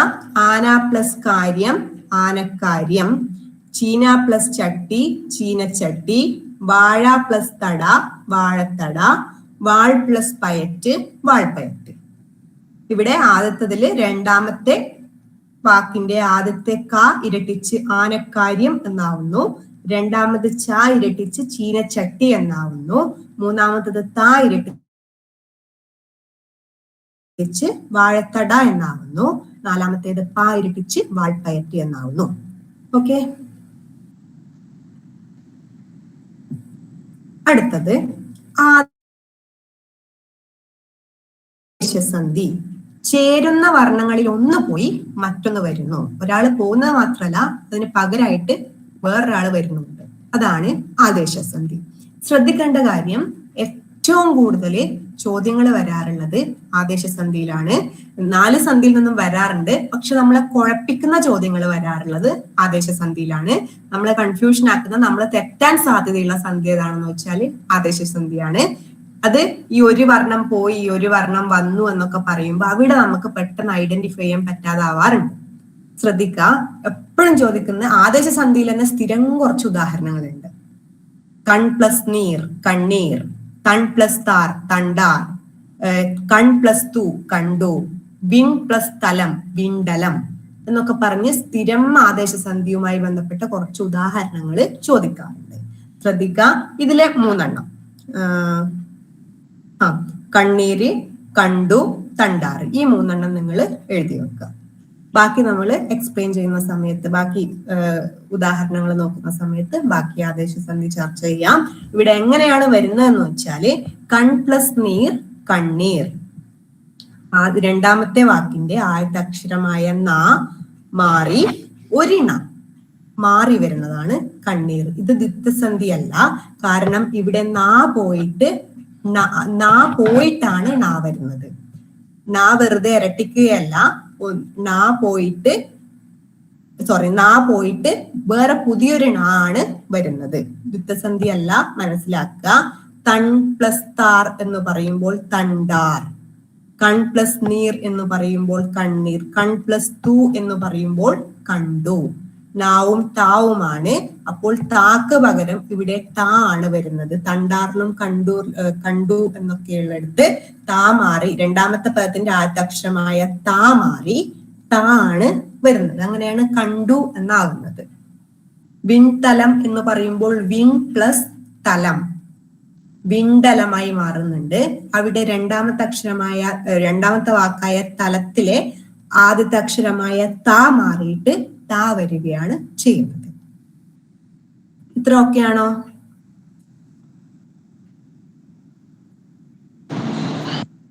ഞാൻ നിങ്ങൾക്ക് ഈ സ്ലൈഡ് ഷെയർ ചെയ്യാം കേട്ടോ. ക്ലാസ് കഴിഞ്ഞിട്ട് ഈ സ്ലൈഡ് ഷെയർ ചെയ്യാം. അപ്പൊ നിങ്ങൾക്ക് നോക്കി എഴുതാലോ. അടുത്തത്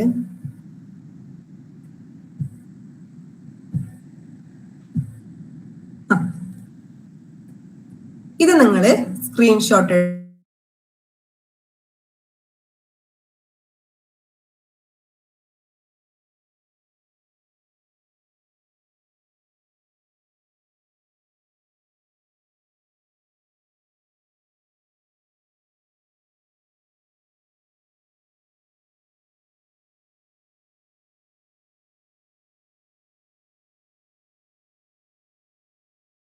എടുത്ത് വെക്കാം.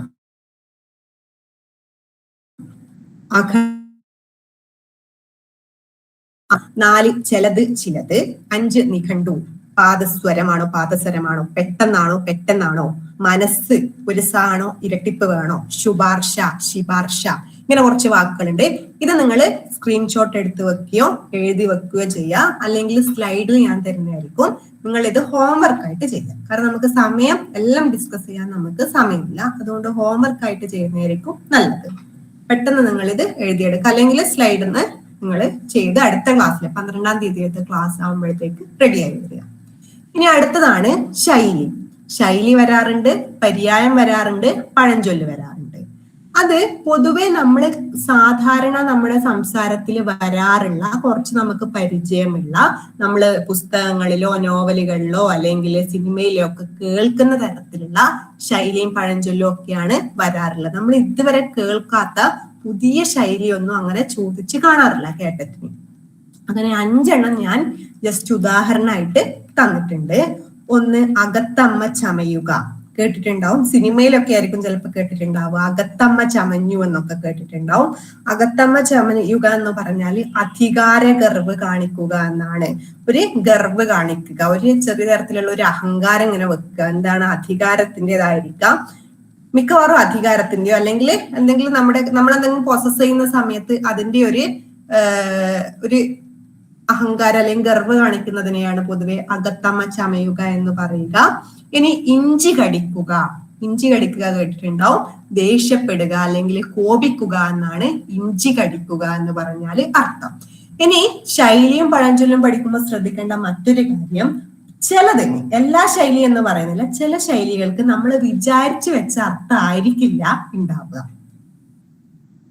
അതുകൊണ്ട് ശൈലി ഒന്ന്, എല്ലാ ശൈലികളും ഞാൻ അയച്ചു തരാം, ഒന്ന് വായിച്ച് പോകുന്നതായിരിക്കും. ഇപ്പൊ ഞാൻ 5 എണ്ണം മാത്രമേ ഇവിടെ എടുത്തിട്ടുള്ളൂ, സമയത്തിന്റെ പ്രശ്നമുള്ളതുകൊണ്ട്. ഇനി അടുത്തത് ഉർവശി ശാപം ഉപകാരം. നമ്മൾ ക്ലാസ്സിനൊക്കെ പറയുന്ന ഒരു കാര്യം തന്നെയാണ് ഉർവശി ശാപം ഉപകാരം. അയ്യോ, ശാപം അനുഗ്രഹമായിട്ട് തീരുക. അതായത് ഒരു പ്രശ്നം വന്നു, ആ പ്രശ്നം നമുക്ക് പിന്നീട് ഉപകാരമായിട്ട് വരാറുണ്ട്. അതിനെയാണ് ഉർവശി ശാപം ഉപകാരം എന്ന് പറയുന്നത്. അഞ്ചാം പത്തി ഒറ്റുകാരൻ. അഞ്ചാം പത്തി എന്ന് പറഞ്ഞാല് ഒറ്റുകാരൻ. ഇരട്ടത്താപ്പ് കേട്ടിട്ടുണ്ടാവും, പത്രങ്ങളിലൊക്കെ വാർത്തയിലൊക്കെ കേൾക്കുന്ന ഒരു പദമാണ് ഇരട്ടത്താപ്പ്. ഇരട്ടത്താപ്പ് എന്ന് പറഞ്ഞാൽ പക്ഷപാതം കാണിക്കുക എന്നാണ് ശരിയായ അർത്ഥം. ഇനി അടുത്തത് പര്യായം. പര്യായം ഈ പറഞ്ഞ പോലെ നമുക്ക് പരിചയമുള്ള ഏതെങ്കിലും ഒരു വാക്കിന്റെ പര്യായമായിരിക്കാൻ ചോദിക്കുന്നത്. നമ്മൾ ഇതുവരെ കേട്ടിട്ടില്ലാത്ത ഒരു വാക്ക് തന്ന് ഇതിന്റെ പര്യായം എഴുതുക എന്ന് ചോദിച്ചിട്ട് കണ്ടിട്ടില്ല. അതുകൊണ്ട് നമുക്കറിയുന്ന നമ്മൾ ഇന്ന് ഉപയോഗിക്കുന്ന കുറച്ച് വാക്കുകൾ, ആ വാക്കുകളുടെ ഒരു 3-4 പര്യായങ്ങള് പഠിച്ചു വെക്കുക. അമ്മ, മാതാവ്, ജനനി, തായ, ജനയിത്രി, അച്ഛൻ, പിതാവ്, ജനയിതാവ്, ജനകൻ, താതൻ, അമൃതം, പീയൂഷം, സുധ, അമ്പ്, ബാണം, അസ്ത്രം, ശരം, സായകം, അരയന്നം, അന്നം, ഹംസം, കണ്ണ്, നയനം, അക്ഷി, നേത്രം, ലോചനം, ചക്ഷുസ്, ചിരി, ഹാസം, സ്മേരം, സ്മിതം, ഹസിതം. ഇതൊന്ന് ശ്രദ്ധിക്കുക. ഇനി ഒറ്റപ്പദം, ഇതും പ്രധാനാണ്. പഠിക്കാൻ ആഗ്രഹിക്കുന്നവൻ, പിപഠിഷു. വളരെ വളരെ വളരെ പ്രധാനമാണ്. മിക്കവാറും ചോദിക്കാൻ സാധ്യതയുണ്ട്, കാരണം മിക്കവാറും ചോദിച്ചേക്കാം. വളരെ പ്രധാനമാണ്. പിപഠിഷുവും പിബാസുവും പ്രധാനാണ്. പഠിക്കാൻ ആഗ്രഹിക്കുന്നവനാണ് പിപഠിഷു, കുടിക്കാൻ ആഗ്രഹിക്കുന്നവനാണ് പിബാസു. പഠിക്കാൻ ആഗ്രഹിക്കുന്നവൻ പിപഠിഷു, കുടിക്കാൻ ആഗ്രഹിക്കുന്നവൻ പിബാസു. ഇനി അതിഥിയെ സ്വീകരിക്കുന്നവൻ ആതിഥേയൻ. ആ വാക്ക് നിങ്ങൾ ശ്രദ്ധിക്കുക. അതിഥിയെ സ്വീകരിക്കുന്നവൻ, ഗസ്റ്റിനെ സ്വീകരിക്കുന്നവനെയാണ് ആതിഥേയൻ എന്ന് പറയുന്നത്. ഈ ആതിഥേയൻ എന്ന വാക്ക് ഒരു പക്ഷേ പദശുദ്ധി എന്ന ഭാഗത്തും വരാം. എങ്ങനെയാണ് അത് എഴുതുന്നത്? ഏത് താണ് വളരെ കൃത്യമായി മനസ്സിലാക്കുക. വ്യാകരണം അറിയുന്നവൻ വൈയാകരണൻ. വ്യാകരണൻ എന്നൊക്കെ നമുക്ക് എഴുതാൻ തോന്നും. വ്യാകരണം അറിയുന്നവൻ വൈയാകരണനാണ്. വേദം അഭ്യസിച്ചവൻ വൈദികനാണ്. സിദ്ധാന്തം ആവിഷ്കരിക്കുന്നവൻ സൈദ്ധാന്തികനാണ്. ശ്രദ്ധിക്കാം, സിദ്ധാന്തം ആവിഷ്കരിക്കുന്നവനാണ് സൈദ്ധാന്തികൻ എന്ന് നമുക്കറിയാം. സൈദ്ധാന്തികരെ കുറിച്ചൊക്കെ നമ്മൾ പഠിച്ചിട്ടുണ്ട്. പക്ഷെ പരീക്ഷാ പേപ്പറിലെത്തുമ്പോൾ, പരീക്ഷാ ഹാളിലെത്തുമ്പോൾ ഈ സൈദ്ധാന്തികൻ എന്നില്ല നമുക്ക് ഓർമ്മ വരില്ല. സിദ്ധാന്തം ആവിഷ്കരിക്കുന്ന വേറെന്തോ വലിയൊരു സംഭവമായിട്ട് കാണും. ഈ സൈദ്ധാന്തികൻ എന്നുള്ള വാക്ക് അത്ര പെട്ടെന്ന് നമുക്ക് ഓർമ്മ വരില്ല. അപ്പോ ശ്രദ്ധിക്കുക, നമുക്ക് അറിയുന്ന കാര്യങ്ങൾ തന്നെയാണ് കേട്ടതിൽ ഓപ്ഷൻ ആയിട്ടും വരിക. വളരെയധികം ചിന്തിച്ച് കോംപ്ലിക്കേറ്റഡ് ആക്കാതെ ഇരിക്കുക. ഇനി സമൂഹത്തെ സംബന്ധിച്ചത് സാമൂഹികം, ലോകത്തെ സംബന്ധിച്ചത് ലൗകികം, ബുദ്ധിയെ സംബന്ധിച്ചത് ഭൗതികം, ശരീരത്തെ സംബന്ധിച്ചത് ശാരീരികം, മാനവനെ സംബന്ധിച്ചത് മാനവികം, പ്രദേശത്തെ സംബന്ധിച്ചത് പ്രാദേശികം, ഉദ്യോഗത്തെ സംബന്ധിച്ചത് ഔദ്യോഗികം. ശ്രദ്ധിക്കുക, ഉദ്യോഗത്തെ സംബന്ധിച്ചത് ഔദ്യോഗികം, ഗ്രഹത്തെ സംബന്ധിച്ചത് ഗാർഹികം, പ്രപഞ്ചത്തെ സംബന്ധിക്കുന്നത് പ്രാപഞ്ചികം. ഇതും ഒരുപാട് തവണ ചോദിച്ചതാണ്. ഇതും നമുക്ക് കൺഫ്യൂസിങ് ആയ കുറച്ച് കാര്യങ്ങളാണ്. ചോദിക്കാറുണ്ട്, എളുപ്പമാണ്, അറിയുന്നതുമാണ്. പക്ഷെ പരീക്ഷാ ഹാളിൽ കണ്ടാല് തെറ്റിക്കാൻ സാധ്യതയുള്ള കുറച്ച് വാക്കുകളാണ് ഈ പറഞ്ഞിരിക്കുന്നത്. ഇനി അടുത്തത് വിവാഹത്തെ സംബന്ധിച്ചത് വൈവാഹികം, ഇഹലോകത്തെ സംബന്ധിച്ചത് ഐഹികം, ഭാരതത്തെ സംബന്ധിച്ചത് ഭാരതീയം, പുരാണത്തെ സംബന്ധിച്ചത് പൗരാണികം, രാഷ്ട്രത്തെ സംബന്ധിച്ചത് രാഷ്ട്രീയം, ഉണർന്നിരിക്കുന്ന അവസ്ഥ ജാഗരം. ഇത് പ്രീവിയസ് ക്വസ്റ്റ്യൻസും കേട്ടറ്റ് പോലുള്ള സി-ടെറ്റിനും മറ്റ് കോമ്പറ്റേറ്റീവ് എക്സാമിനൊക്കെ ചോദിച്ചു കണ്ട ക്വസ്റ്റ്യൻസ് ആണ് ഈ പറഞ്ഞിരിക്കുന്നത്. പുത്രന്റെ ഭാര്യ സ്നുഷ, പുത്രന്റെ പുത്രൻ പൗത്രൻ, പുത്രന്റെ പുത്രി പൗത്രി, മകളുടെ മകൾ ദൗഹിത്രി, മകളുടെ മകൻ ദൗഹിത്രൻ, അച്ഛന്റെ അച്ഛൻ പിതാമഹൻ, അച്ഛന്റെ അമ്മ പിതാമഹി, അമ്മയുടെ അമ്മ മാതാമഹി. പിതാമഹൻ എന്നൊക്കെ നമ്മൾ കേട്ടിട്ടുണ്ടാവും, പക്ഷെ കറക്റ്റ് അർത്ഥം എന്താണെന്ന് നമുക്ക് എക്സാം ഹാളിൽ നിന്ന് കൺഫ്യൂഷൻ വരും. മകളുടെ ഭർത്താവ് ജാമാതാവ്, വളരെ ഇമ്പോർട്ടന്റ് ആണ്. ഭാര്യയുടെ പിതാവ് ശ്വശുരൻ, സഹോദരീ പുത്രൻ ഭാഗിനേയൻ, സഹോദരിയുടെ മകൾ ഭാഗിനേയ, സഹോദരിയുടെ ഭർത്താവ് സ്യാലൻ. ഇത്രയും കാര്യങ്ങള് ഒറ്റപ്പദം എന്നതിൽ എഴുതി വെക്കുക. ഇനി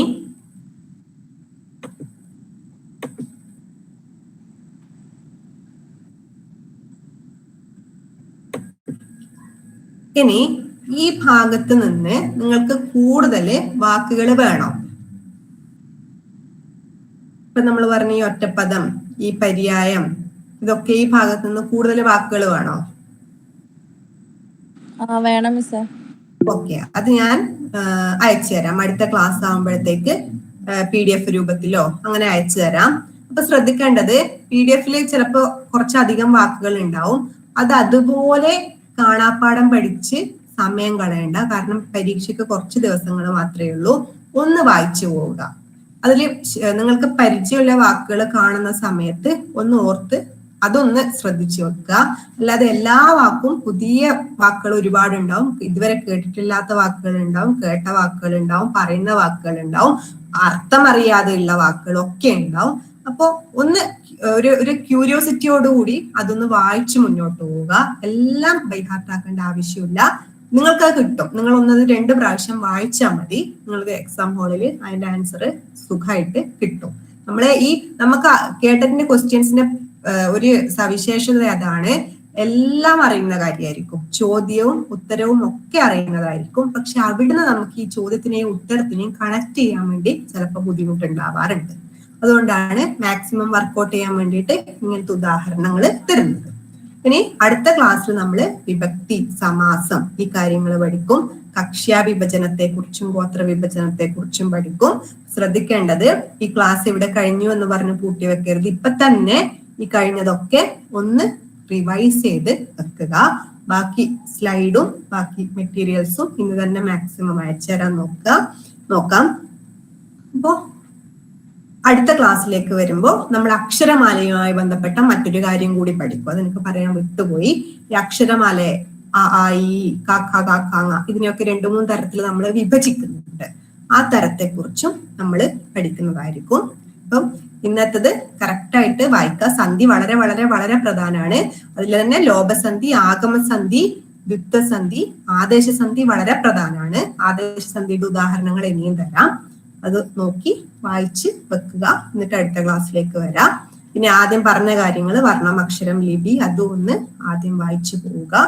പിന്നെ നമുക്ക് ഏതായാലും സമയമായിട്ടുണ്ട്, 8:30 ആയിട്ടുണ്ട്, നമുക്ക് നിർത്താം. ദേവിക, ഒരു മിനിറ്റ്. ഓക്കെ, നമുക്ക് ആർക്കെങ്കിലും, സ്റ്റുഡൻസിൽ ആർക്കെങ്കിലും സംശയങ്ങൾ ഇന്നെടുത്തതുമായി ബന്ധപ്പെട്ട് എന്തെങ്കിലും സംശയം ഉണ്ടെന്നുണ്ടെങ്കിൽ ഒന്ന് ചോദിക്കാം. ഒരു 5 മിനിറ്റിനുള്ളിൽ ചോദിക്കാം. ഇന്നെടുത്തതുമായി ബന്ധപ്പെട്ട് എന്തെങ്കിലും സംശയം ഉണ്ടെങ്കിൽ പെട്ടെന്ന് ചോദിക്കാം.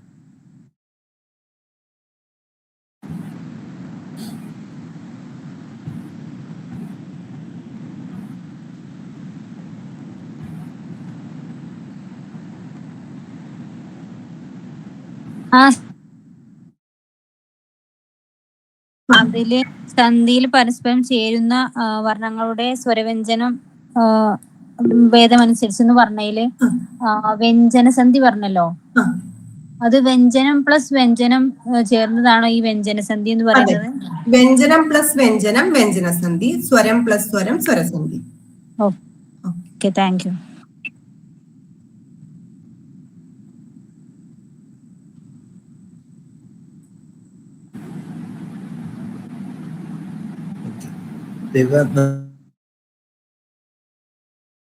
സ്റ്റുഡൻസ് എന്തെങ്കിലും നോക്കി വരേണ്ടതുണ്ടെങ്കിൽ ഒന്ന് അയച്ചു തന്നാലേ, മെറ്റീരിയൽസ് എന്തെങ്കിലും അയച്ചു തന്നാൽ അവർക്ക് ഷെയർ. ഓക്കെ, അടുത്ത ക്ലാസ്സുമായി ബന്ധപ്പെട്ട് എന്തെങ്കിലും ഉണ്ടെങ്കിൽ ഒന്ന് ജസ്റ്റ് ഒന്ന് നോക്കി വന്നാൽ കുറച്ചും കൂടി, എന്നുവെച്ചാൽ നമ്മള് മലയാളം കുറെ കാലത്തിന് ശേഷമായിരിക്കും പഠിക്കുന്നുണ്ടായിരിക്കും. അപ്പൊ ഒന്ന് ടച്ച് ചെയ്യാൻ വേണ്ടി. അപ്പോ നിങ്ങളൊരു കാര്യം, അക്ഷരമാല ഒന്ന് റെഡി ആയിട്ട് വരിക. ചില ആൾക്കാർക്ക് ഇപ്പോഴും നമ്മൾ ചെറിയ ക്ലാസ്സിൽ പഠിച്ചതായോണ്ട് വ്യഞ്ജനാക്ഷരങ്ങളിൽ കുറച്ച് ച, ച, ജ എന്നൊക്കെ എത്തിക്കഴിഞ്ഞാല് ഏതക്ഷരാണെന്നുള്ളതിൽ കൺഫ്യൂഷൻ വന്ന് കാണാറുണ്ട്. അത് നമ്മൾ ഒരുപാട് നാളായിട്ട് അത് നോക്കാത്തതുകൊണ്ടുള്ള ഒരു പ്രശ്നമാണ്. അതുകൊണ്ട് അക്ഷരമാല ഒന്ന് വ്യക്തമായിട്ട് നോക്കിയിട്ട് വരിക. എന്നാലും മാത്രമേ അതിന്റെ വിഭജനങ്ങൾ നമുക്ക് പഠിക്കാൻ പറ്റുകയുള്ളൂ. ഇതാണ് മെയിൻ ആയിട്ട് അടുത്ത ക്ലാസ്സിലേക്ക് നോക്കി വരേണ്ടത്. അത് പറഞ്ഞുകൊണ്ട് തന്നെ അടുത്ത ക്ലാസ് നമുക്ക് ആരംഭിക്കാം. അക്ഷരമാലയെ നമ്മൾ വിഭജിക്കുന്നുണ്ട്. കഴിഞ്ഞ പ്രാവശ്യം വന്നതാണ്. പൊതുവെ ഇത്തരം പരീക്ഷകൾക്ക് ഈ കണ്ഡ്യം, താലവ്യം അതൊന്നും വരാറില്ല. പക്ഷെ ഒരു പ്രാവശ്യം ആ ചോദ്യം വന്ന് കണ്ടിട്ടുണ്ട്. അതുകൊണ്ട് ഒരു മാർക്കും മിസ്സായി പോയത് എന്നുള്ളതുകൊണ്ട് അത് പറയാം. പിന്നെ സമാസവും ഒന്ന് നിങ്ങൾ പഠിച്ചിട്ടുണ്ടെങ്കിൽ ഒന്ന് ആ കാര്യങ്ങൾ ഒന്ന് വെറുതെ ഒന്ന് വായിച്ചു പോയാൽ കുറച്ചും കൂടി നല്ലതായിരിക്കും. നമുക്ക് പെട്ടെന്ന് ഡിസ്കസ് ചെയ്ത് തീർക്കാം. സമാസം ഈ 2 കാര്യങ്ങൾ നോക്കുക. ഡൗട്ട് ഉണ്ടെങ്കിൽ ചോദിക്കാം. ഇനിയിപ്പോ നിങ്ങൾക്ക് ഇനി വായിക്കുമ്പോൾ ആണ് ഡൗട്ട് വരുന്നതെങ്കിൽ അടുത്ത ക്ലാസ്സിൽ നമുക്ക് ഡൗട്ട് ക്ലിയർ ചെയ്യാവുന്നതേ ഉള്ളൂ. ഓക്കെ അല്ലേ? Okay, thank U. ഓക്കെ, നമുക്ക് അവസാനിപ്പിക്കാം. Okay, thank U.